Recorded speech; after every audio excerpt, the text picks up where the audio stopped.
Good morning, good afternoon, and welcome to IEA Bioenergy webinar series. Today's webinar is entitled Treating and Valorizing the Aqueous Phase from Hydrothermal Liquefaction. The moderators of this webinar will be Daniele Castello, Associate Professor at Aalborg University from Denmark, and Michael Thurston, Senior Chemical Engineer at Pacific Northwest National Laboratory from the US. The webinar will be presented by Patrick Biller, Associate Professor at the Department of Biological and Chemical Engineering, Aarhus University, Denmark, Xavi Fonol Almanza, Assistant Professor at the University of Texas, USA, and Shidem Eskishoglu, Professor and NSERC Metro Vancouver Industrial Research Chair in Resource Recovery from Wastewater from the University of British Columbia, Canada. As usual, during the webinar, you have the possibility to drop questions by using the Q&A tab that you can find at the bottom of the screen. Our speakers will have the possibility to reply to you either by typing the reply in the Q&A tab directly, or either by answering to you live after each presentation and at the end of all presentations. The webinar will be recorded, and the recordings of the webinar will be available in the next few days on IEA Bioenergy website. You have also a chat box at the end of your screen. Please do not use the chat for questions, but only for greetings. So for questions, do use the Q&A tab only. That's all from my side. My name is Chiara Benetti, and I welcome you on behalf of ETA Florence Renewable Energies, which is the technical organizer of this webinar. Then now I'll give the floor to Daniele and enjoy the webinar. Thank you. Thank you very much, Chiara. Thanks a lot for the very nice introduction, and welcome to all of you, ladies and gentlemen, to this webinar. This is a webinar series organized by IEA Bioenergy, and the topic of today, as Chiara said, will be treating and valorizing aqueous phase from hydrothermal liquefaction, which is actually a very important and relevant issue for all of those that are working in with hydrothermal processes and HTL in particular. Short introduction from my side. My name is Daniele Castello. I'm Associate Professor at Aalborg University, Denmark, at the Department of AAU Energy. And I'm also a member of the IEA Bioenergy Task 34 on direct thermochemical liquefaction. And today we'll moderate this webinar together with Mike Thorsen. So Mike, if you would like to say some words of introduction, please. I'm Mike Thorsen. As Danielle mentioned, I'm from the Pacific Northwest National Laboratory, where I lead several projects looking at HTL deployment, scale up, and addressing many of the challenges with HTL, particularly looking at sort of that aqueous phase. And so similar to Daniela, I also am an IEA Task 34 member, and so I look forward to seeing these presentations, and I'll turn back over to Daniela to introduce the speakers. Thank you very much, Mike. And so it is time to go to the first presenter of today.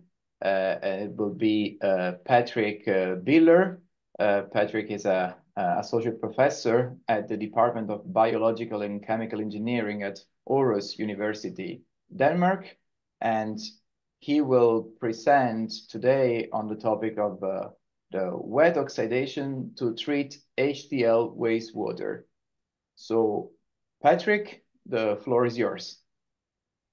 Thank you very much. And thank you very much for the introduction, Daniele and Mike. Right. Okay, just make a few things small. Here we go. Okay, thank you very much. So I'm going to be talking about wet oxidation to treat HTL wastewater today. So when we're talking about HTL, we're often talking about wet wastes that we process, and in our lab, we're mainly focusing on these types of wastes. So things like manures, wastewater treatment sludges, food wastes, but also digestate from post-anaerobic digestion processes. What they have in common is basically that they have a very high water content, which leads to high wastewater production. It also means that you can't easily recycle the processed water, which you could potentially do with straw or wood or something like this. And they typically also have very high nitrogen content, which also leads to some complications in the processed water cleanup afterwards. And they're also often polluted with micropollutants and heavy metals, which also makes them quite suitable for processing in HTL process. So this, bearing this in mind during the presentation, this is our HTL plant at our university. So it's a big pilot plant. So we produce plenty of wastewater. We do also have an anaerobic digester on site, so we can actually send it directly there. But yeah, we produce all this wastewater, and of course, then the question is what to do with this. Thing to point out in our HTL pilot plant, which gets relevant later, is that it actually employs also heat exchange for energy efficiency, and it's a subcritical process. So we run at between 300 and 350 degrees C, most commonly at 325 degrees, in a flow rate of around 65 liters of slurry, and that matter depends on what we're using. Yes, so the wastewater. So if you work in this field, you've probably seen it, but it's very dark, often smelly, and some of these bulk analyses show you that it contains very high COD levels, so the chemical oxygen demand is very high, the carbon content, of course, also. It has also high nitrogen and sometimes also high ammonium content. Phosphorus, on the other hand, is quite low. I've taken two examples from the literature on some kind of compositions of these from different feedstocks. What you can see is that actually it varies widely depending on what you put into the reactor. So if, for example, you put something with more nitrogen in there, you'll also have more nitrogen compounds in the aqueous phase. While if you have something like straw or something, you'll probably have more phenolics and ketones and things like this. Often you have quite a lot of organic acids, which would be quite easy to treat, but then especially things like nitrogen heterocycles can be quite problematic.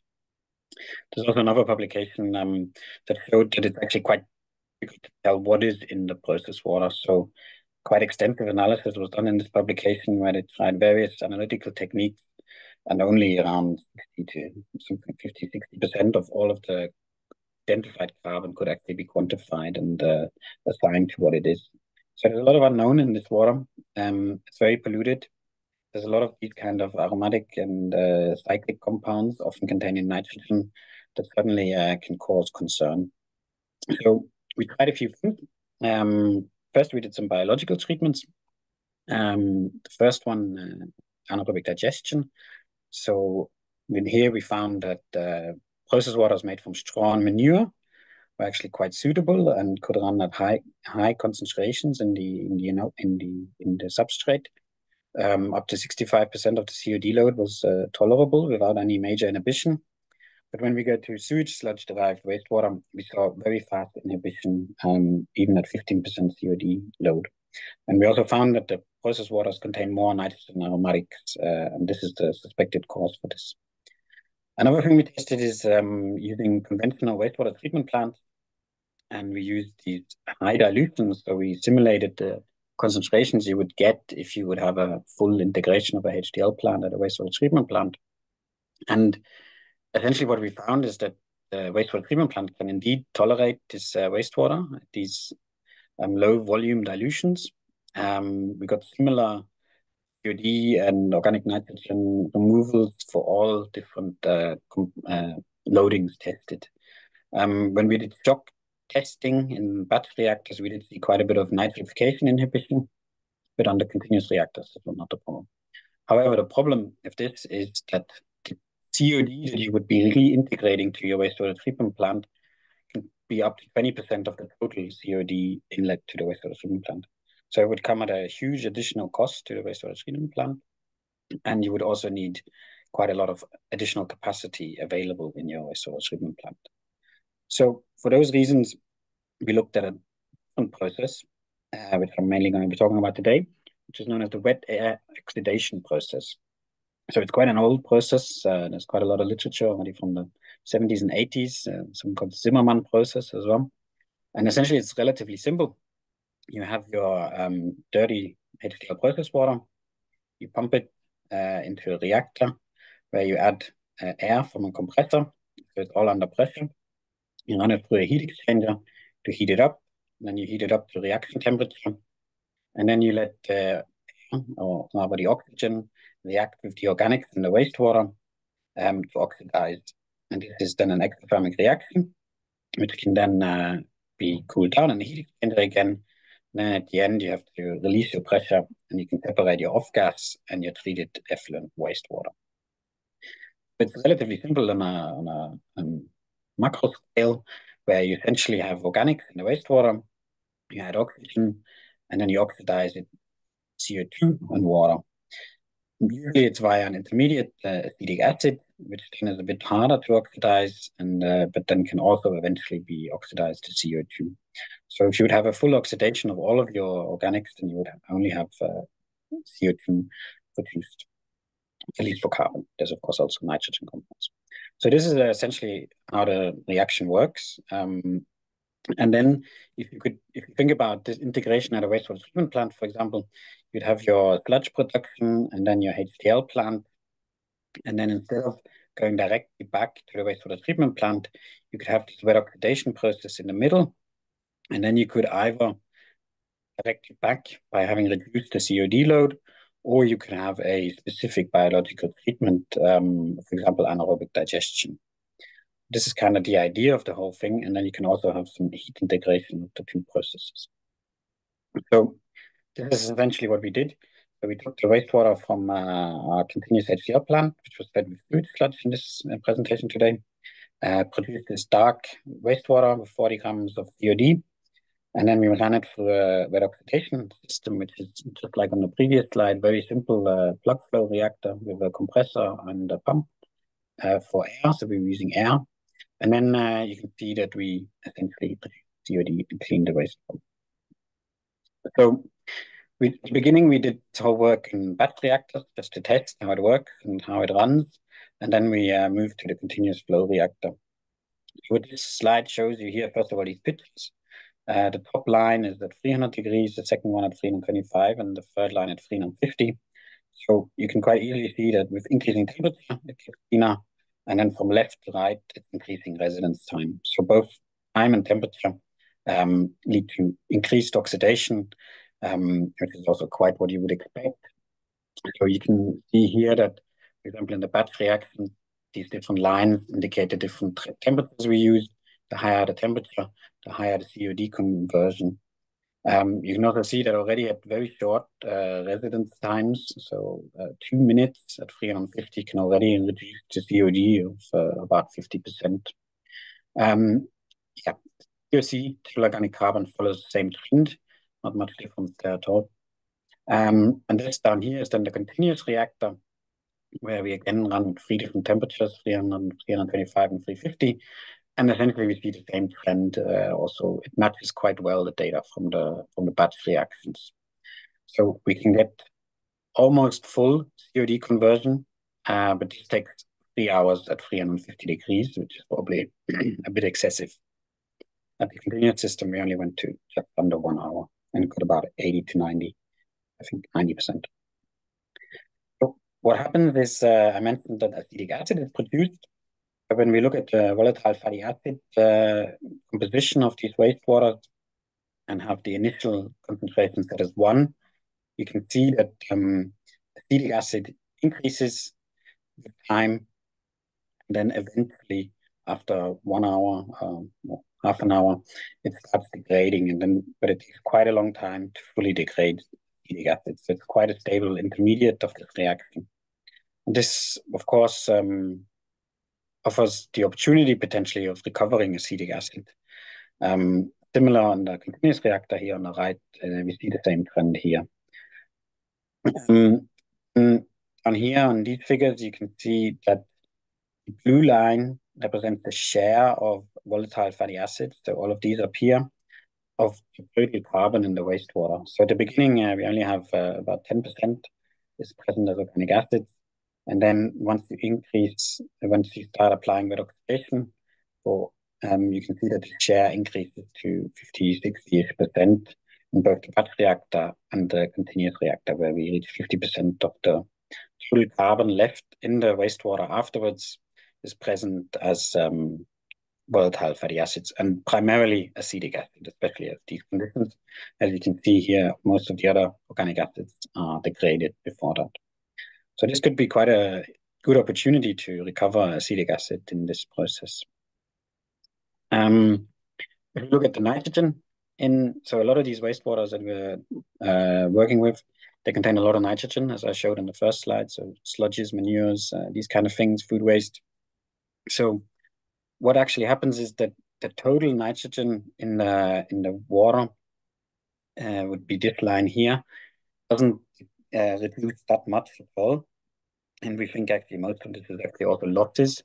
But what does change is that the share of ammonium of total nitrogen increases quite drastically. So from around 40% to over 95% of the nitrogen present in the wastewater has now converted into ammonium.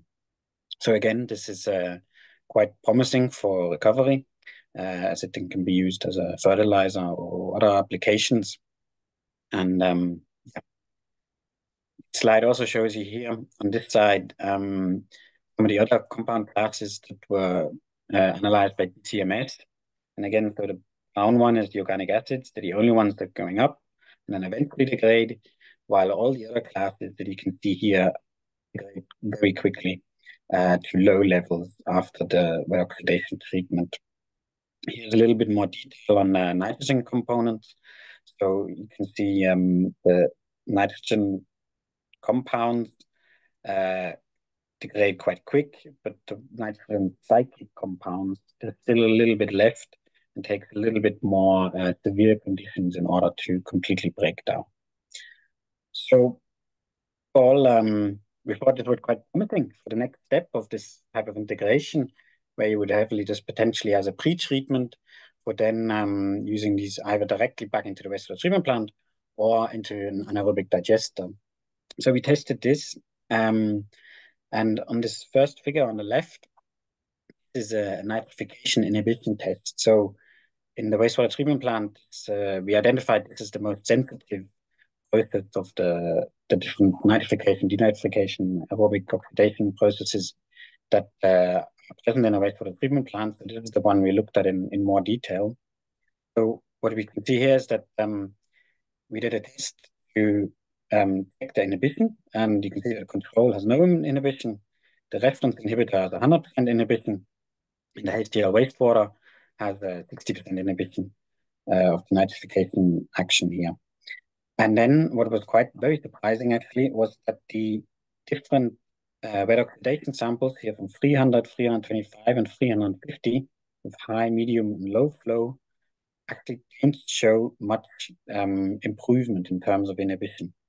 And it should be noted here that this is at constant volume dilutions. So despite having removed up to 90% DOD, we actually don't see a huge trend in the nitrification inhibition. So whatever might have inhibited the nitrification bacteria in the wastewater isn't necessarily removed in the wet oxidation process. So this is causing quite some question marks, and something we're looking into further now. On the biomethane potential test, so anaerobic digestion, we did similar experiments. So we got the HTL wastewater, so the black line, and then 3 samples of wet oxidation water.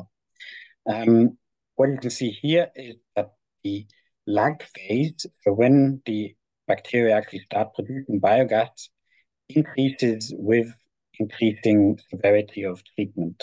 So there's more lag at more severe conditions, which corroborates the results from the inhibition, so that not necessarily, well, there's something there that the anaerobic bacteria don't like. And this could, of course, be the high content of VFAs that is very high in these samples that causes the lag or something else.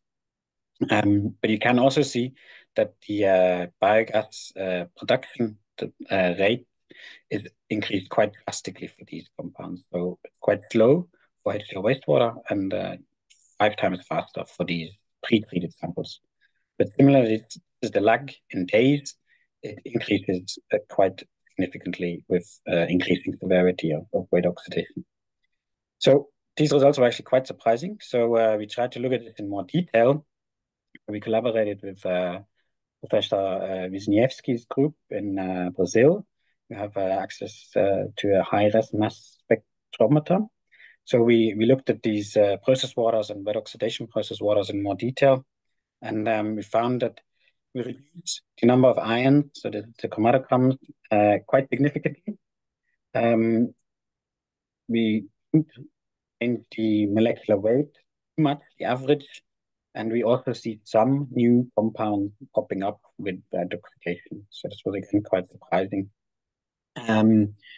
What we also found is that nitrogen-1 and nitrogen-2 compound classes are degraded quite well in the wet oxidation process, but then there's O1N compounds down here that are actually not degraded or even increased in intensity. And similarly, we also found some surprising nitrogen compounds appearing at these wet oxidation processes. We're still working on all this data, but we suspect that some of these trends are causing this biological inhibition. So if we go back to this diagram, there was also some heat integration, and this process is exothermic, so we create heat.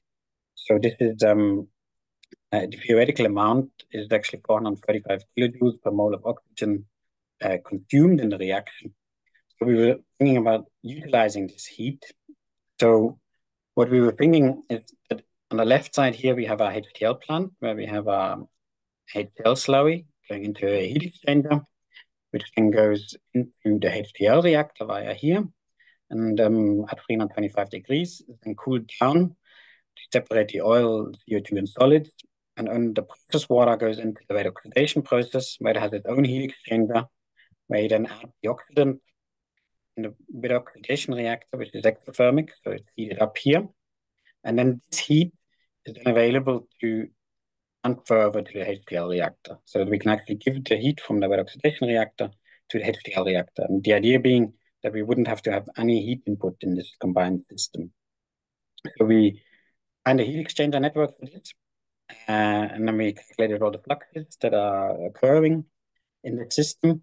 And we found that also in Aspen that it's an autothermal process. This can work, even though that the modeling found much lower numbers of heat release per mole of oxygen than the theoretical. And we also had much lower COD conversions than in Aspen than we had in real world. But still, we were able to run autothermally. So this is quite promising. And it's now something that we are actually trying to implement in a continuous system and build this. So we did some more energetic analysis, and basically what you can see here is that if we run the wet oxidation at 350, these are the HTL temperatures and residence times, that as long as we run the HTL reaction below 350, the pink bars for heating the HTL have disappeared, so that we don't have to put any additional heat demand in. What this means for the overall process is essentially that the energy demand is now dominated by oxygen production, pumping, and compression. And what we found further is that the production of oxygen in the system is quite important, which type of oxygen production we use. So electrolyzers, pressure swing absorption, or membrane separation.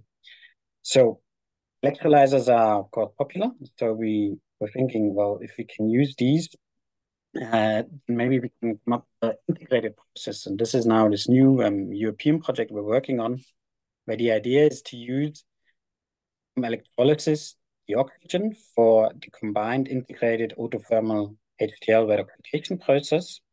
And then the idea being that we capture the CO2 from both HTL and wet oxidation and combine it with hydrogen that the electrolyzer makes to make methanol in a methanol synthesis reactor. That way we can basically plug all our carbon losses in the system. Also in this project, we have partners looking into the recovery of these VFA and the ammonia from the wastewater. And also Daniele is part of it, making fuels, and a few other partners for utilizing all carbon streams, but also techno-economics and life cycle assessment. So this has been running for a year now. And what promises system is that if you look at a HTL balance, starting with 1,000 units of carbon in manure, in previous work, we showed that you can have up to 34% carbon in the upgraded oil, and almost 50% is lost to the aqueous and the gas.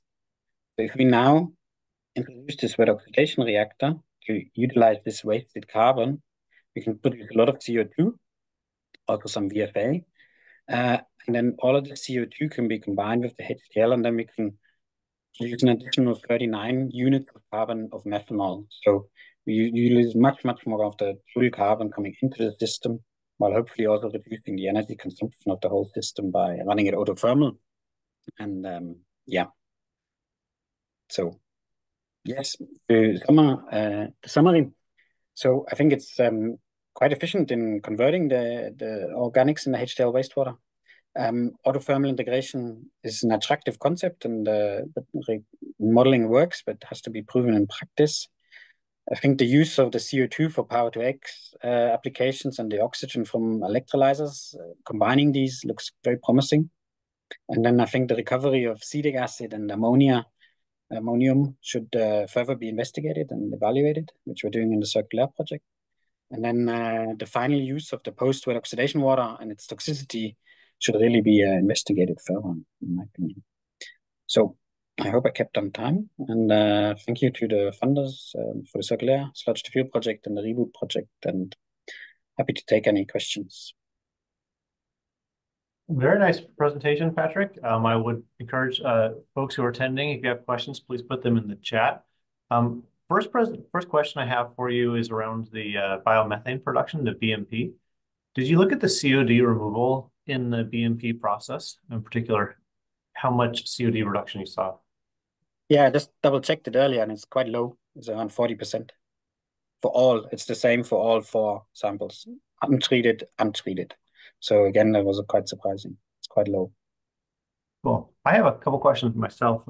When it comes to the acetic acid recovery, and I think also the ammonia recovery, can you comment on sort of, I know that may be an area of future research, but can you comment on sort of the approach you're going to take for extraction? Because it seems like at least in the mild oxidation, you make acetic acid, but then it's also being reacted away. Is the vision that at the end of the reactor you pull out, and how much acetic acid do you think you can get out? So this is the University of Madrid is looking at this in the European project Circular, and they're looking at liquid extraction at the moment, and they've started working on our samples just recently. We haven't got any recovery numbers yet. We've been looking a bit at optimizing for acetic acid production itself, so having the highest levels and kind of balancing this versus how much heat you produce and how all the other different aspects play together. But right now we don't really know yet what is achievable in terms of concentrations, max concentrations, and also in terms of recovery. Very cool. Another question is around sort of the end product distribution. So you end up making a variety of components with including methanol and other products. But ammonia is also a really important one, and it looks like you're making quite a bit of ammonia. A couple questions around there. One is how much of your nitrogen and what fraction of your nitrogen ends up in the ammonia? So we lose around 10 to 15% of the total nitrogen, and so we think that goes to the gas phase, and we're just losing it. And then, but like 95 to 98% of total nitrogen left is ammonia and after wet oxidation. Very cool. Very high. And do you have still ammonia in your aqueous phase? Because I was curious, especially when you looked at sort of inhibition and some of the treatment after the oxidation wasn't maybe as positive as maybe I would have expected. Do you know if there's still ammonia in your aqueous phase? Yeah, there's quite a lot in there. Yeah. But we excluded that ammonia is the cause for these inhibitions. I can't remember. It was my colleague Leonard who did that, but it was also one of our suspected causes, but it's not. I can't remember how we excluded it, but it was excluded. Okay. But it's still present and it's high. Okay, very cool. With regards to, so then I think the other really intriguing part is heat integration. So did I hear you correct? Now the process requires no trim heating, no natural gas, because you get all of that via the auction. Are you also an energy exporter? Does this allow you to also generate clean steam as well? Or is it just primarily for eliminating the natural gas trim heat? In the current thinking, it's just to eliminate the trim heat. But the balances have shown that we actually need cooling now. So in theory, if you would be scaling up, then you might be exporting some heat. But the system we're building right now is basically the similar size to what we have now, but integrating both processes, and then we're putting some cooling on the end. But let's see how it actually performs. Yes. There's still quite a few tricky details to figure out exactly how to integrate it and stuff like this. Well, very nice presentation. I don't see any more questions in the chat. So with that, I guess let's go ahead and thank our speaker and move on to the next one. So nice job, Patrick. Thank you. Thank you very much, Patrick. Of course, I mean, there are some also questions in the Q&A tab in the bottom. So maybe I also invite the speakers also to maybe they can type their answers or contact those posing questions. Time to go to the next presenter of today, and will be Xavi Fonol Almanza. I hope I pronounce correctly. From the University of Texas at Austin, Department of Civil, Architectural, and Environmental Engineering. And the title of his presentation is Using a New Anaerobic Digestion Configuration to Treat Hydrothermal Liquefaction Aqueous Byproduct. So, Xavi, floor is yours. Thank you. Thank you for the presentation, Daniele. You can see my screen, right? I'm hoping yes. I want to say that I'm a professor at UT Austin now, but the work I'm presenting here is something I work on while I was at the utility at the Great Lakes Water Authority. For this presentation, I want to give an overview on why HTL is being so interesting for US utilities. Then I'm going to talk about how I use biofilms to degrade some of the contaminants from this HTL aqueous, but of course we didn't eliminate all of them. And I will talk just about also future research that I want to do to see whether if this really is, if these contaminants that are left that do pose a serious risk. As I mentioned, this is a work that I was doing while I was working at the utility. Most of my research has been in academia, but from 2019 to 2023, I was working at the wastewater treatment plant in Detroit. And this is just an overall picture of what happens right now in the US, where of all the sewage sludge that is produced, like there is a 52% that ends in land application, where we recover resources as nutrients. Some of it ends up in incineration, and some of it ends up in landfilling. But especially before going to land application, we can see that 40% of the sludge is also treated through anaerobic digestion for biogas production. But there is no silver bullet for sludge management. There is never going to be. And some of these processes present some challenges. For example, landfilling, it can be considered a waste of resources, especially if you're not recovering biogas. That's something I particularly don't like, since my research is mostly on resource recovery. But it also presents challenges such as fugitive methane emissions that contribute to global warming potential, and the cost of landfilling are increasing. No? And this is something that I saw while I was at the utility, that during 4 years, they actually increased tremendously. Incineration can be good because we can reduce the sludge volume by more than 90%. And you can see in this publication that we published recently that a big fraction of emerging contaminants such as PFAS can be removed during incineration. But this is a process that has high capital and operation cost. And in fact, while I was working at the utility, we were looking at replacing our incinerator just because the remodelation was going to be very expensive, and we were looking to other technologies. One of them, HTL, right? Of course, another issue are air emissions regulations. Land application also presents some challenges. The costs are also increasing, but also one of the big worries that we have in the US is the change in legislation that we are seeing because of emerging contaminants like PFAS. For example, in Maine, they banned land application of biosolids because of that.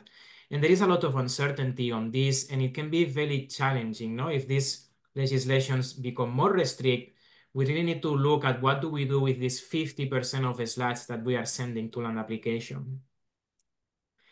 Anaerobic digestion is a good option. It recovers biogas.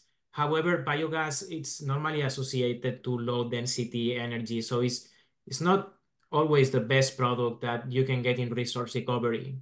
On top of that, you are reducing 50% of the volume only. So you still have 50% to manage. And it has a very big footprint. It takes around 15 to 20 days to digest the sludge. And that's why you see that anaerobic digestion, while it's treating 40% of the sludge, you only see it in 10% of the plants because it's mostly big wastewater treatment plants that are operating digester. It's not a very suitable technology for a small wastewater treatment plant or a utility where you don't have that much space. So we started to look at hydrothermal liquefaction as a resource recovery technology because it presented some advantages, right? We have talked about the process earlier, but really what I want to point out is that you can recover multiple resources. No? You have some phosphorus in your hydrochar that you might be able to recover as a fertilizer. And also you generate biocrude that you can use later as a fuel. But it also has a very small retention time of 30 to 60 minutes, which means that this is a low footprint technology and that it also might be very suitable for small utilities.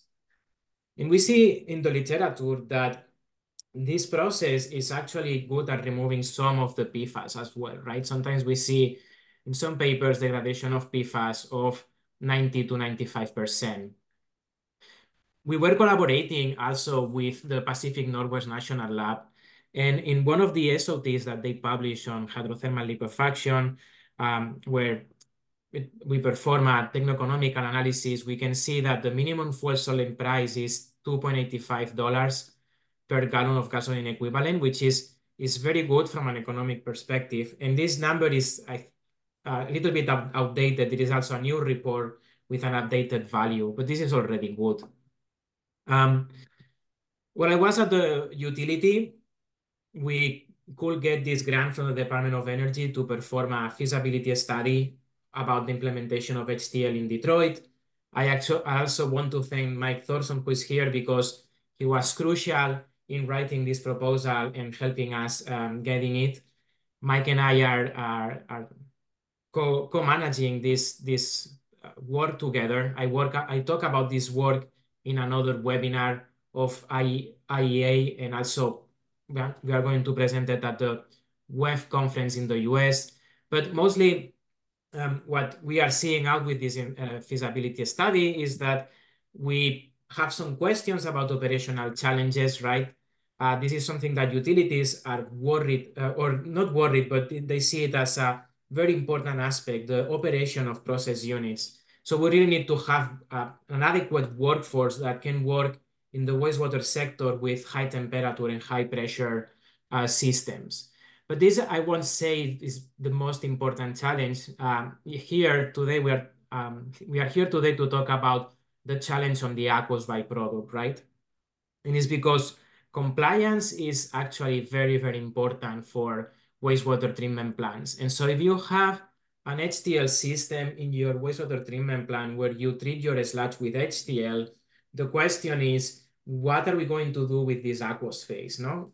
We have seen in Patrick's presentation the characterization of the aqueous phase. It's very complex, right? We have so many different chemical products.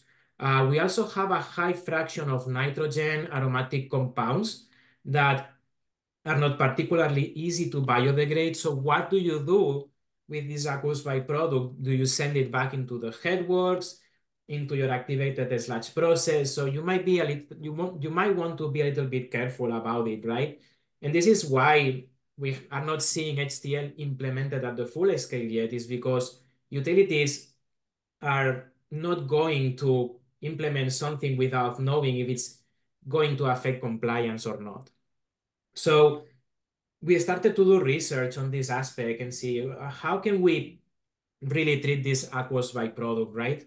And by looking at the literature, we were seeing that anaerobic digestion is not always very efficient on degrading these compounds unless you generate a biofilm. And here I'm putting some of two very good references about it. But biofilms have been shown to degrade these components very well. And so we decided to do research on biofilm technologies. That's why we started to use this recirculating anaerobic dynamic membrane bioreactor to promote biofilm formation and degrade the contaminants from the HTL aqueous phase. We think that this is a system that can be retrofitted, for example, in digesters that are already implemented in the US. And I'm going to explain now how this system works. Oh, sorry. The goal, of course, for this study is to reduce the COD load, but also try to keep a very small hydraulic retention time of about 7 days or less, so we have a low footprint technology. So this is in the left like a representation of the bioreactor with a tree-like structure that is our membrane. And here I'm showing the tree-like structure, but this is cut in half. And the reason I'm showing this is because I want you to see that it's hollow inside, right? And you can see that we have these branches with a stainless steel mesh around, and this is actually going to be our membrane where our biofilm is going to deposit. Now, if we look at the reactor and inside of the reactor, you can see that this tree-like structure is actually covered here and here with the stoppers. So the only way to get inside of this hollow tree structure is by going through the meshes. If the water goes through the meshes, then it can go inside of the tree. And this is important to understand how this system works. So nothing can go through the bottom and the top. It has a stopper, but it is connected actually to a peristaltic pump. So the top of the tree is connected to a peristaltic pump, and the way we grow this biofilm is by performing a recirculation of the reactor contents. So this is a semi-continuous system. We feed the system, and then the peristaltic pump starts to suck all this water content through the meshes inside of the tree where it's hollow. By doing that, we make sure that the wastewater goes through the meshes. Therefore, we are going to grow the biofilm on the meshes. But then after the peristaltic pump, we have a freeway valve that takes all the content back into the system. So the system is actually recirculating for about an hour or so. In that way, the HTL aqueous is going through the biofilm continuously, growing the biofilm, but also giving more chances to the microorganisms in the biofilm to biodegrade these components. After an hour or so, we change the configuration in our freeway valve. So we discharge effluent or permeate, that's how I call it. We feed the system. That takes about 5 minutes or so. And after that, we continue this recirculation. So here I have a picture of the membrane after a few days of operation, and you can see how we have grown a biofilm on the meshes. You can see how it's only being built on the meshes That means that the water is just going through the biofilm all the time. This is the bioreactor that we had at the utility. It was a small bioreactor of 5 liters. The pore size of our mesh was 25 micrometers, which is pretty high for a membrane bioreactor. But this is good because then we avoid fouling compared to microfiltration. What we did was to have a HTL wastewater with 75 grams of COD per liter, but our feedstock was diluted with DI water, and we tried different dilutions by changing the organic loading rate of the system. We operated this at HRTs between 5 and 10 days, and the inoculum that we used was coming from a digester that was treating food waste and sewage sludge. So here on the top, I'm showing some results. The green line represents COD removal that you can see in the y-axis on the left. On the right, you have the values of the organic loading rate, how fast you are feeding the wastewater, and it's represented by this black line. So you can see that the COD removal was mostly around 70%, but I want to point out that we couldn't operate the system at very high organic loading rates. Here at the bottom, I'm showing more results. The green line now is pH. You can see the values here. And the other lines here represent volatile fatty acids, acetate, propionate that you can see on the y-axis on your right. So at the beginning, the system had a hard time to it had a bad startup, let's say, because the pH was decreasing continuously. That made us decrease our organic loading rate from 0.5 to 0.2. 0.5 is not very high, but we had to decrease it really because we were worrying about this pH going down tremendously. But we could maintain the pH after that, and we were increasing our organic loading rate. But then we got to an organic loading rate of 1, and you can see that volatile fatty acids started to increase, and COD removal started to decrease. So the system started to fail. We really were wondering why was that, because it's not a very high organic loading rate. And especially if you look at the literature and when you compare our study here with other studies, you can see that the COD removal is kind of in between what you see in other studies where they use anaerobic digestion. But when you compare the organic loading rate, ours was quite small compared to what you see in other systems. And so we were wondering why. We were getting our HTL aqueous from PNNL, and they mentioned before how most of the nutrients or micronutrients sometimes end up in their hydrochar. And we then started to look at the nutrients concentration that we have in our HTL aqueous. And here is a table where I show the concentrations in ppm of different nutrients in the HTL aqueous phase and also in the reactor content at 2 different days. And of course, we have a lot of nitrogen. We know that this aqueous phase has a lot of nitrogen. The concentration of phosphorus weren't particularly high, but then some of the micronutrients were at low levels, and some of them were not even detected in the analysis. So that made us think that maybe we needed to provide nutrients in the HTL aqueous when we were performing this research. And so that's what we did. Here I'm showing the same graph as before, but now with 600 days. Before we were up to here, more or less, right? And you can see how the system failed. We had to decrease the organic loading rate to recover it. This failure is due to another accident we have with the reactor, but we could recover. At this point, we decided to add a solution with nutrients to bring all these nutrients that we didn't see in the HTL aqueous.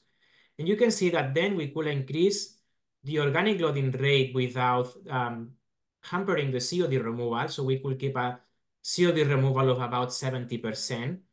And we could go up to 2. Once we went to 2, we started to have inhibitions. And this is what I'm showing here, where you can see that during this time here, we had a constant pH, almost no BFAs at all. But when the organic loading rate got to 2, we started to see some inhibition due to volatile fatty acid concentration increasing.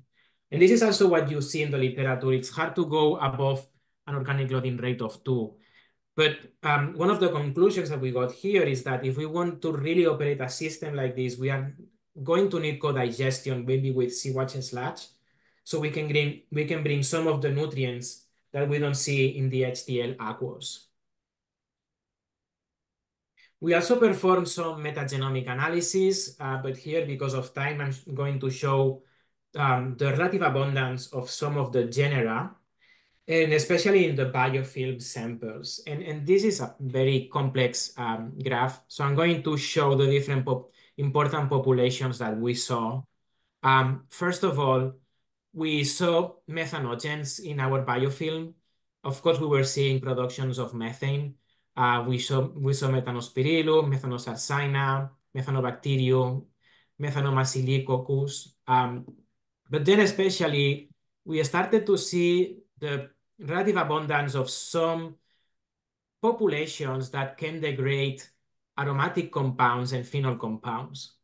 And we couldn't assess really, or we really couldn't quantify how much of the aromatic compounds we were degrading, but we did perform GCMS on the effluent, on the permeate, and also on the feedstock. And we could see that some of the peaks that we were seeing in the feedstock didn't appear anymore in the permeate. Some of the anaromatic compounds disappeared, some of the phenols too, but we still had anaromatic compounds and phenols in the permeate. But the fact that some disappear, and showing here that we started to see some populations popping up that were not in the inoculum, is making us think that with this system we could grow some genera and degrade some of these compounds that we wanted to degrade. We also see a lot of syntrophic populations, which is also ideal. And that happens also when you have a biofilm. You can promote the formation of syntrophic bacteria and methanogens so they can act together and degrade these components much better and still produce biogas. So I'm now at about 20 minutes, and I'm going to give just some of the conclusions that we have with this work. First of all, is that we could see that we can remove 70% of the COD. However, we needed to add nutrients, so that could be possible if we wanted to do it, especially at high organic loading rates. So that is making us think that the research that we want to continue performing, we have to bring co-substrates for this, and probably seawater sludge will be one of them. And the other thing that we want to continue thinking about is how safe will be to recirculate the effluent of the anaerobic digester. We saw that some of the aromatic compounds are being degraded, but not all of them. So what does that mean if this effluent here is recirculated into the headwards of a wastewater treatment plant? Is this a safe effluent? And since we are going to evaluate the toxicity on this, on the unit processes of wastewater treatment plants, we are also going to evaluate the toxicity of this, because at the end, this HTL aqueous, it's going to be diluted by a lot. In Detroit, if we were treating all of our sludge with hydrothermal liquefaction, the amount of HTL aqueous that we get will be diluted by a factor of 1,000, considering our influent rate. So do we really need a treatment? Does that dilution will be enough? My hypothesis is that this is not going to be enough. So that's why I'm working with these treatment technologies. But this is future research that I'm going to work now with my PhD students at UT Austin. And with this, thank you very much for your attention. I would like to acknowledge my colleagues at PNNL, GLWA, Wayne State University, and funding sources too. GLWA put a lot of money for this project, but we also got funding from DOE recently. So, well, thank you very much, and let me know if you have any questions. Fantastic presentation, Xavi. Very, very exciting work with a novel AD system. I guess the first question that I saw online had to do with incineration. I know this work wasn't associated with incineration, but the first question had to deal with, can you comment on incineration? Does incineration destroy all the PFAS, or does a lot of PFAS get evaporated and leave with the vapor stream? Yeah, so we saw that you still have some of the PFAS, short chain PFAS in the gas phase, and some of the PFAS also end up in the scrubber. So I'm not gonna say incineration degrades 100% of the PFAS, but that's what we saw. If you see the amount of PFAS that you see in the gas compared to the you have in the influent, it's very small. Okay, fantastic. All right, so then I guess there's some questions about your reactor in particular. So it's a very novel AD system. Can you comment on scalability of that approach compared to traditional AD? Yes, so let me go back here. This is a bioreactor that was developed at the University of Michigan.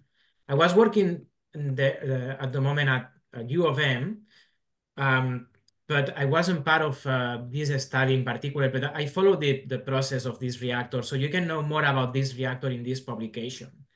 All this said, I know that Tim Fairley-Wax has produced some pilot scale units at the wastewater treatment plant in Ann Arbor that is currently operating.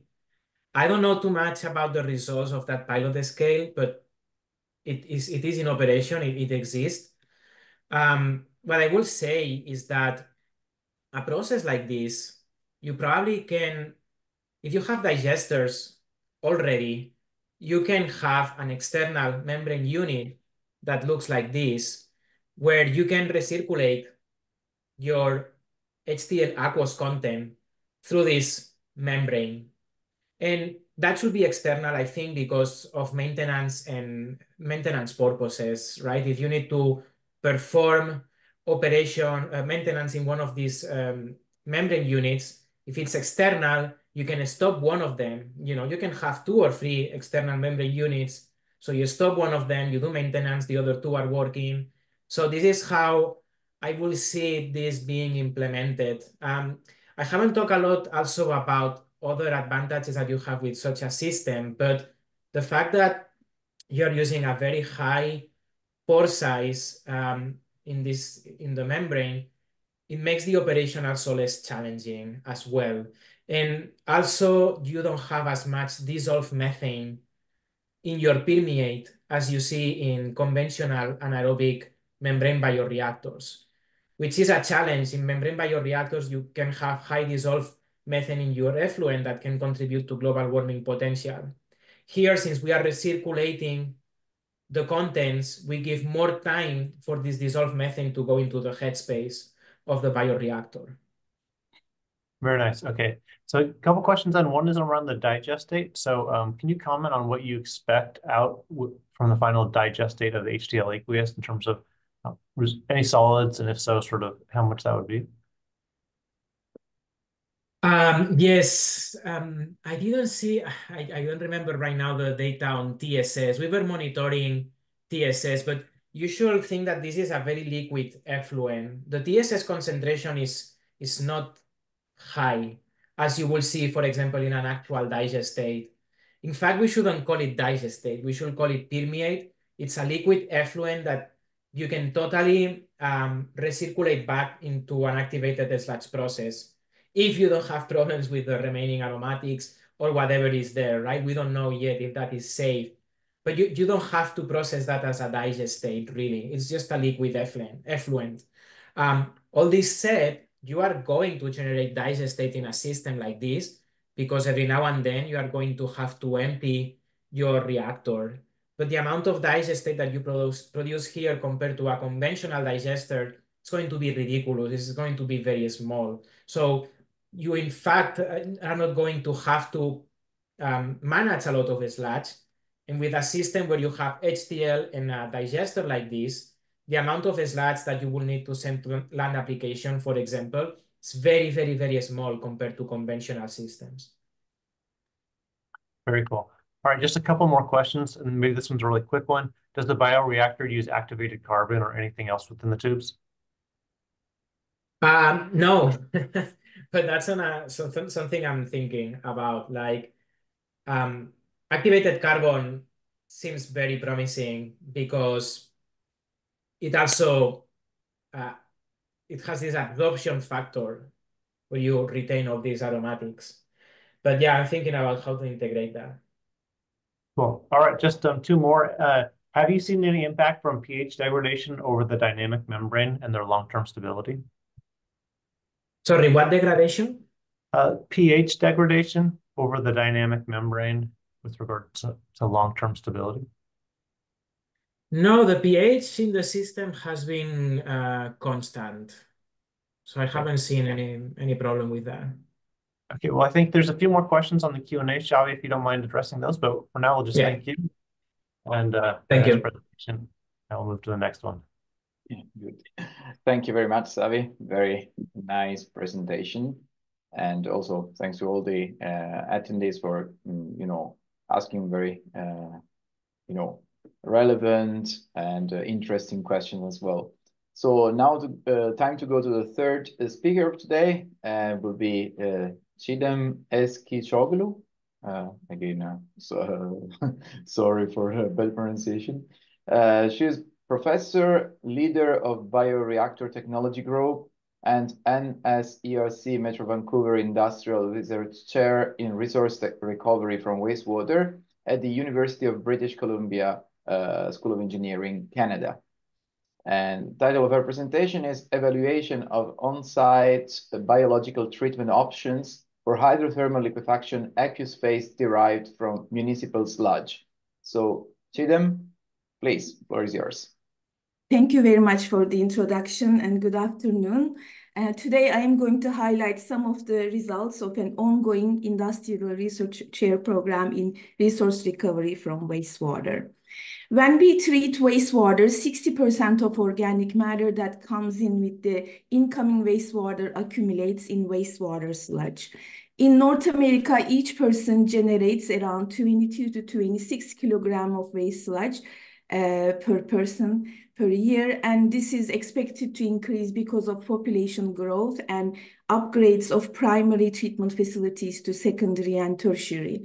Unfortunately, 50% of the wastewater treatment plant budget goes to wastewater sludge treatment and disposal. In North America, majority of the wastewater sludge is land applied as fertilizer. This is the cheapest option. However, it's getting more challenging due to public opposition to heavy metals, pathogens, emerging contaminants of concern. Incineration is still very expensive. In North America, only 15 to 22% of the sludge is incinerated. Landfills are no longer accepting organic waste in many provinces in Canada, so this is no longer an option for us. For medium to large scale municipal wastewater treatment plants, mostly biochemical processes such as anaerobic digestion is applied. However, anaerobic digestion can reduce only 50 to 60% of the organics. It needs long retention times in the digesters, such as 15 to 30 days, which requires basically large footprint. In terms of the advantage, it's an established process. There is already a lot of expertise. However, given the increase of municipal sludge, we need faster processes for municipal sludge conversion, such as thermochemical processes. If we look at hydrothermal liquefaction and aqueous valorization, we can achieve more than 90% carbon recovery in a much shorter period of time, in the matter of minutes, which shrinks the reactor with very compact, small footprint, and at the same time, stabilization of pathogens, emerging contaminants will be very high. So these are all advantages indicated in green here. However, capital and operation cost may be high, and most importantly, adaptability of HTL process to full-scale wastewater treatment plants is unknown at this point. This is actually the key question we are trying to answer in our ongoing industrial research chair program. The way we envision in terms of HTL incorporation into a municipal wastewater treatment plant, so we have our primary sludge, secondary sludge, mixed into mixed sludge, and typically as a baseline scenario, we have digesters. We envision that HTL will be replacing the anaerobic digester ideally in the future. Then we will have all these different product streams such as gas, biocrude, and hydrochar, and of course HTL aqueous with a very high volume.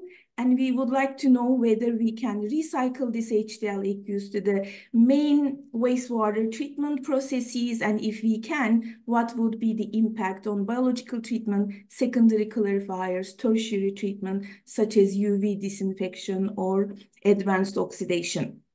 Also, the ultimate route of this hydrochar stream is unknown at this point. We have other research questions that we are exploring under this program. For example, what are the optimum HTL temperature, pressure, time conditions for municipal sludge processing?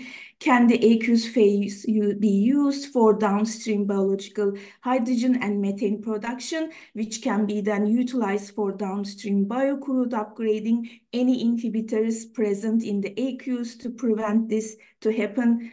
Also, can we recover nitrogen and phosphorus from aqueous and hydrochar streams, respectively, as commercial fertilizer? And of course, what's the fate and destruction of contaminants of emerging concern during HTL process?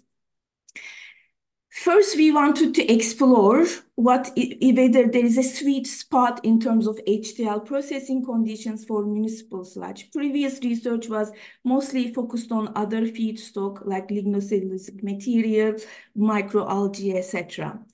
So we used a central composite design with response surface method, which included 19 runs, as you can see here tabulated. This design had 8 non-center points and triplicate of center points, which are highlighted in red here. It includes a temperature range starting from 290 to all the way to 360 degrees centigrade, and a retention time starting from 0 to 30 minutes after the target temperature is reached. If you look at the severity of the HTL operation, as the temperature and retention time increase, basically the severity of the operation increased. We used a bench scale HTL reactor. It's a par reactor with 1 liter total capacity. It's a CSTR with a mixer. It has dual heaters to be able to simulate a continuous flow HTL reaction. It can heat really fast. It can stand up to maximum of 500 degrees centigrade and 345 bars. So we took our mixed sludge from NSS Island Wastewater Treatment Plant in British Columbia, Canada. We dewatered it to 20%. It became like a sludge cake to reduce the energy input for HTL processing. Then we basically treated this cake for all these 19 runs that I previously shown. And after the reactor is cooled down, we took the HTL product mixture, and then we did vacuum filtration from 20 micron, which allowed us to separate the HTL aqueous. The material stuck above the filter paper was hydrochar and biocrude mixture, and then we did solvent washing, solvent evaporation to remove biocrude from the hydrochar. Of course, these type of small scale reactors allow us in a controlled environment to optimize the conditions with different temperature and pressures. After we separated the products, we did we tried to do an extensive characterization for each product to assess their ultimate disposal and valorization routes. We have extensively published our findings both on biocrude and hydrochar. These information are in the public domain now. Today's topic is HTL aqueous, so I'm going to focus on that. But before I do that, I like to mention that all these results are providing guidance to a continuous flow HTL pilot plant under construction with 10,000 liter dewatered sludge capacity at NSS Island Wastewater Treatment Plant. First, we looked at the HTL product distribution, basically how the moisture coming in with the feedstock got distributed among the products. We saw that around 87% of the volume was in the aqueous phase with currently no safe treatment and disposal option. But on the other side, hydrochar had only 3.6% of the initial volume, which indicates significant cost savings for biosolids transport and disposal compared to the baseline scenario, which is an anaerobic digestion process. We also looked at carbon distribution among the products. On this graph, you see the carbon present in the biocrude in green columns. Blue shows the aqueous phase, orange shows hydrochar, and yellow shows the gas phase. And as we move from left-hand side to right-hand side, the severity of HTL process increases. So what we saw that majority of the carbon is present in biocrude, around 56 to 66%.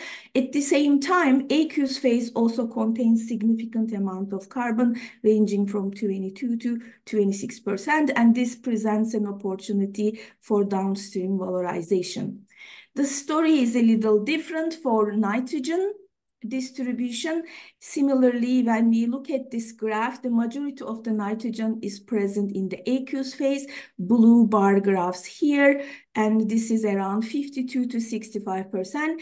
This acts like a double-edged sword for us, because we know that this also can be a good thing if you are after ammonia stripping and recovery as a fertilizer, but if you are going to treat it as in a downstream processes, ammonia is inhibitory, particular to thermophilic anaerobic digestion process. I have only one slide highlighting the results on biocrude and hydrochar. So when we model the percent biocrude yield based on dry ash-free feedstock, we saw that as the retention time and reaction temperature increase, initially we managed to get more biocrude yield, but when we passed the temperature of 350, we started losing biocrude because of oil cracking and conversion to gaseous compounds here. So the sweet spot was this red region, which is basically in a temperature range of 325 to 342 with a retention time of 11 to 20 minutes. One equivalent diagram allows us to compare organic byproducts to petroleum and coal. On this graph, you are seeing oxygen to carbon ratio on the x-axis, hydrogen to carbon ratio on the y-axis.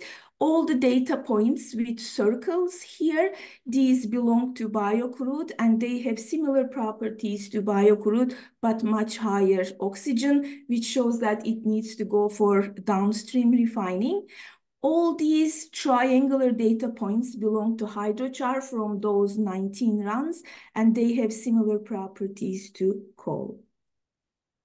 Now I'm going to focus on HTL aqueous obtained from all those 19 runs, its characterization first, and its treatment and resource recovery options. We believe that for municipal sludge HTL process, perhaps the ideal or optimum main goal shouldn't be maximizing biocrude production only. There could be a trade-off between biocrude yield and minimizing toxicity of aqueous to the downstream processes.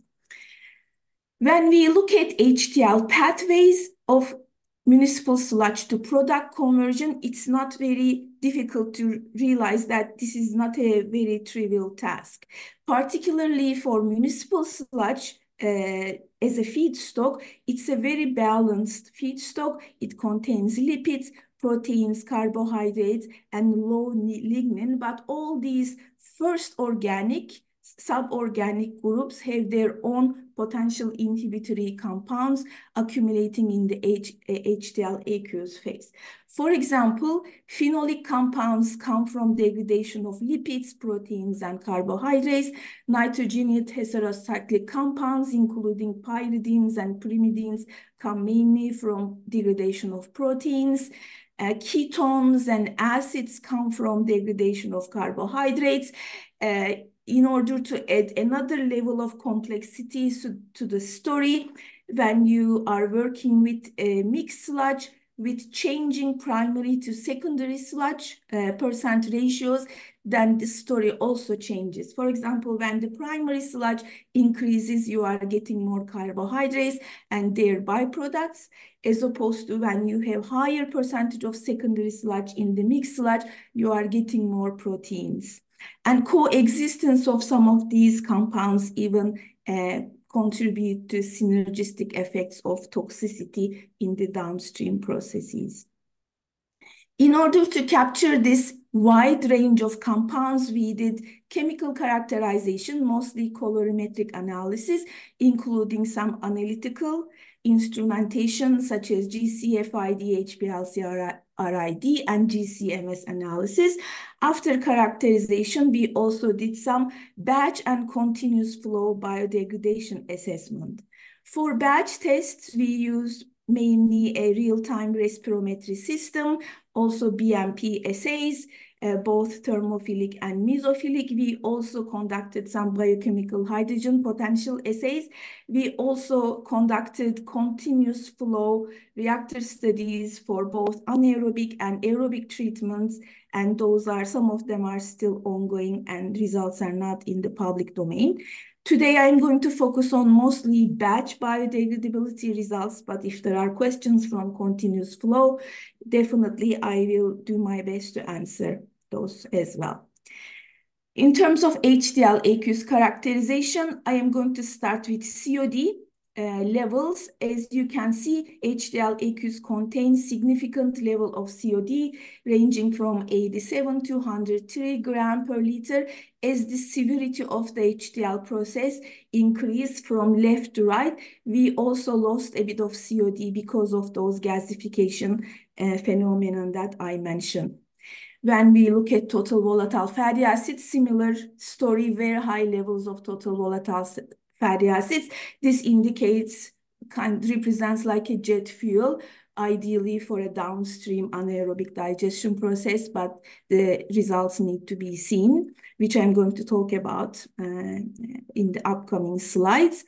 And when it comes to dissolved proteins and ammonia, these two are inversely proportional. So as the severity of the HTL process increases, we are losing proteins into ammonia, and ammonia is increasing in the HTL aqueous. And we have levels of around 4,000 to 7,000 milligram per liter total ammonium nitrate in the system. And at the first glance, it seems like it may be an issue for downstream biological treatment. And the last graph is about total phenolic compounds and carbohydrates. Similar story. Most of the total carbohydrates degrade in HTL process. So as you can see, the levels of total carbohydrates remaining is very low. However, as the byproduct of that degradation, we have phenolic compounds present in the HTL aqueous, and phenolic group is another potential inhibitors to downstream processes.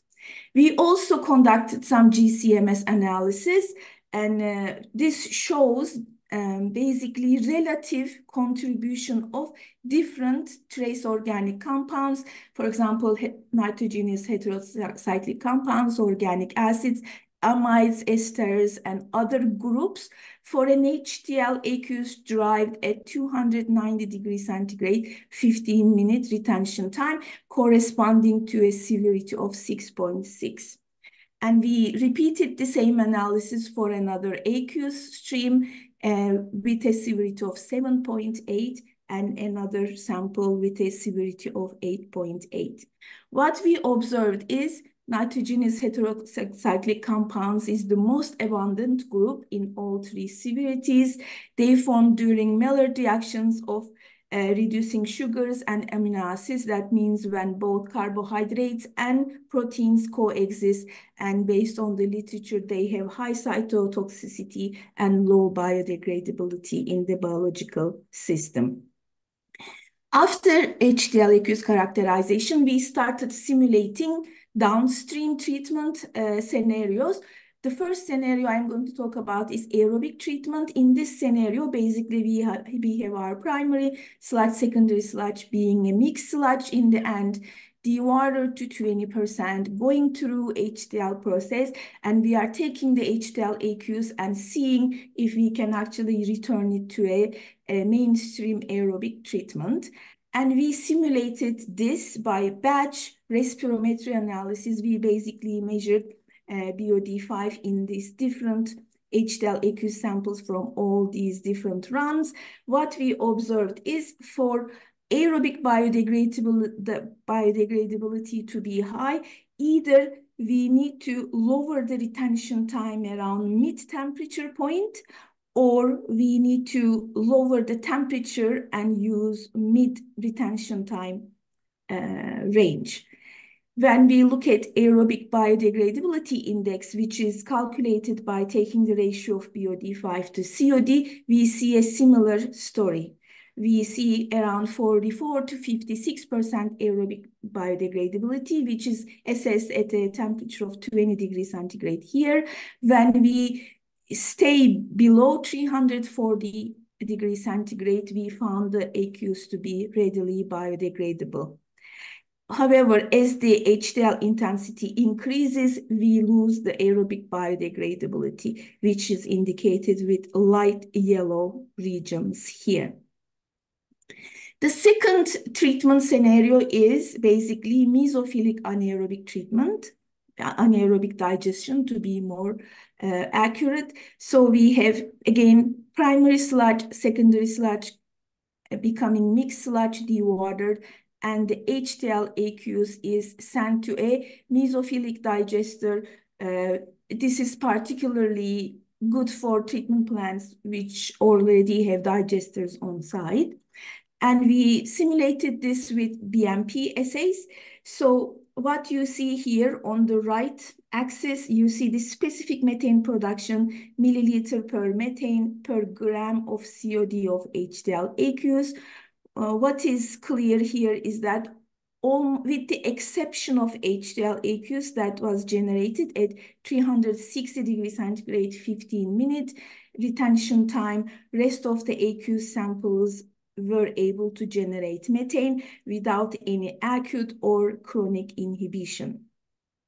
When we compare these specific values to theoretical methane, which indicates basically maximum methane that we can get from COD degradation, we see that we can achieve between 5 to 50% mesophilic biodegradability in the aqueous, similar to aerobic assays. As the HTL intensity increases, we lose that methane potential, which is indicated by light blue color region here. Basically, 360 degrees centigrade is an unsuitable temperature for generating basically HTL from municipal sludge if we plan on valorizing the aqueous stream on site. Then we did the same ratio, but looked at thermophilic anaerobic digester as downstream processing. Again, results from BMP, very similar.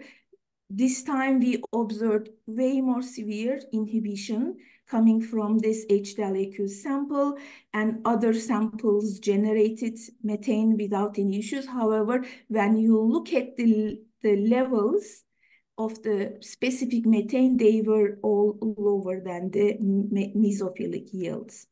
And the thermophilic anaerobic biodegradability ranged from 2 to 35%. Range thermophilic cultures were more sensitive to inhibitors due to narrower microbial diversity we have at the elevated temperatures in digesters. Similarly, 360 degrees centigrade is unsuitable for AD of HTL aqueous. We also, I want to add, we also conducted biochemical hydrogen potential assays, and we observed no hydrogen production from any of the HTL aqueous samples, mainly because of very low levels of readily biodegradable sugars, high levels of inhibitors. Other research ongoing at our bioreactor technology group looking at HTL aqueous treatment and valorization. As I indicated before, there are some HTL configurations creating significant toxicity. We have some graduate students looking at detoxifying HTL aqueous as pre-treatment for enhanced biological treatment. We are looking at adsorption of HTL aqueous by granular activated carbon, biochar, hydrochar from the process itself, and we are looking at how that biodegrades as a downstream process. We are also looking at ammonia stripping and recovery from aqueous, and then assessing biological treatment, ozone treatment, and peroxide treatment. I won't have time to present results from these, but all I want to say is in some scenarios, for example, adsorption, GAC does very good job. We are able to enhance methane yield by 80 to 90%, depending on the dosage. Ammonia stripping is also very good, but the take-home message or the lesson that we learn, it's actually not the ammonia, but other trace organics like heterocyclic compounds and ketones that are removed during these processes, which makes the HTL aqueous more biodegradable.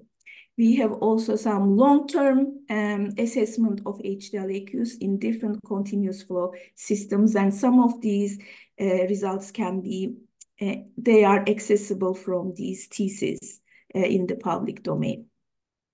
This is the last slide, and to me, I think it's the most important slide, kind of summarizing what we learn. So I am showing different energy recovery scenarios from 2 different municipal wastewater treatment plants and from different sludge streams by either AD or AD-HTL configurations. So far, all the results I showed was generated from one mixed sludge. It's a snapshot of a treatment plant operation from NS's Island, but we know treatment plants do not operate like that. Seasonally, they will have different mixed sludge, meaning sometimes primary sludge will be the dominant one or secondary sludge will be the dominant one. So I'm going to try to dissect this slide for you so that it's easy to comprehend. The first graph here on the top left is showing baseline scenarios of energy recovery from NS's Island, which uses a thermophilic anaerobic digestion for the mixed sludge, and Lulu Island, which uses a mesophilic anaerobic digestion. The baseline scenario achieves around 43 and 45% energy recovery. If these both treatment plants switch to HTL for their mixed sludge, first dewater it to 20% and then process it in HTL using this 332 degrees centigrade 17-minute operation, which is within the sweet spot we previously identified. Then also for different mixed sludge feedstock. The first one is high primary, second one is average, and the third one is high secondary. These ratios are indicated here as the footnote. They come from the operational data of the treatment plants. We see that HTL alone can reach around 67 to 72% energy recovery. And if the aqueous is valorized in a mesophilic AD, these levels can reach to up to 83%. If both treatment plants did thermophilic AD, similar story, the overall energy recovery is lower than HTL plus mesophilic AD, mainly because mesophilic AD does much better job of treating aqueous. If the treatment plants choose to implement AD for their mixed sludge first, and then use HTL for dewatered digestate coming from the AD, and then return that HTL aqueous back to AD, these are the scenarios. So the orange column indicates energy recovery from the first AD. The green one is the energy recovery of biocrude, and then the purple one is energy recovery from the HTL aqueous. But this scenario has lower overall energy recovery than HTL alone. due to the carbon loss in the first AD as CO2. Now, the summary of the results in a range of 290 to 360 in a 0 to 30 minute retention time, the optimal HTL conditions for maximum biocrude recovery from municipal mixed sludge was identified as 325 to 342 degrees centigrade, 11 to 20 minute retention time. Aqueous contains high levels of CODs, VFAs, ammonia, along with heterocyclic compounds, phenolic compounds, limiting its aerobic, mesophilic, and thermophilic biodegradability to 56, 50, and 35% respectively. It's unfit for biohydrogen production in all the biodegradable assessment. As the severity increases, we lose biodegradability potential of HTL aqueous. Thermophilic cultures are less tolerant to these compounds, and overall, the process demonstrates much higher energy recovery from mixed sludge compared to the baseline scenario, and this energy generation can further be increased if the aqueous phase was successfully utilized in downstream mesophilic digesters. I would like to thank our funders, Natural Research Council of Canada, Metro Vancouver, and UBC. And most importantly, I would like to thank graduate students, researchers at Bioreactor Technology Group. They are the ones deserving all the credit with their sweat and tears, time spent in the lab. Thank you very much for listening, and I'm happy to answer any questions. Very excellent presentation, very comprehensive work. We're a little over time, so just gonna ask a couple of questions for you. Sure. What is the main nitrogen cycle type obtained in the aqueous phase? Can you quantify the pyrrolic compound ratios? So we have those GCMS analysis results. So let me see if the concentration levels are needed. Basically, we have tables in those published work, but it's not part of the main presentation for me. All I can say, we are not very much concerned about pyrazines present, because pyrazines do degrade under anaerobic conditions, but pyridines are the ones that are remaining after digestion, and we expect that those are the ones that are causing inhibition to anaerobic cultures. Cool. Okay, very nice. So maybe just a couple more. Can you comment on the applicability of these results also to different sludges, such as pulp and paper sludges? Mm-hmm. I would expect pulp and paper sludge to be a little easier in terms of HTL aqueous valorization, because it doesn't contain as much proteins as the municipal sludge.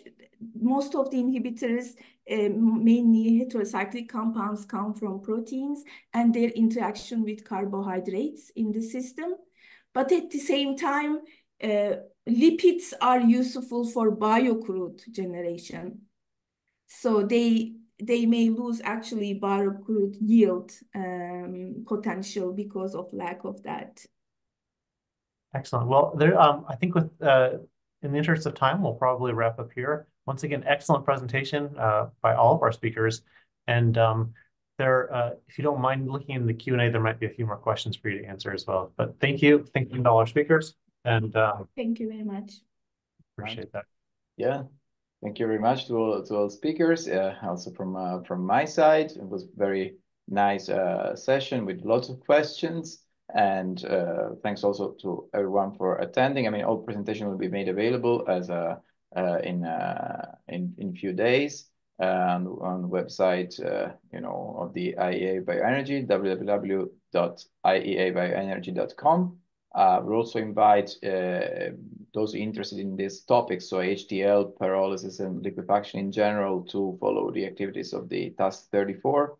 We're task34.ieabioenergy.com, where also can read technical reports and also subscribe to our newsletter. Yeah, this said, I would like also to thank all of you, also the staff at ITA Florence for setting the webinar, and thanks to all of you and to all the attendees and presenters. See you next time. Thank you very much.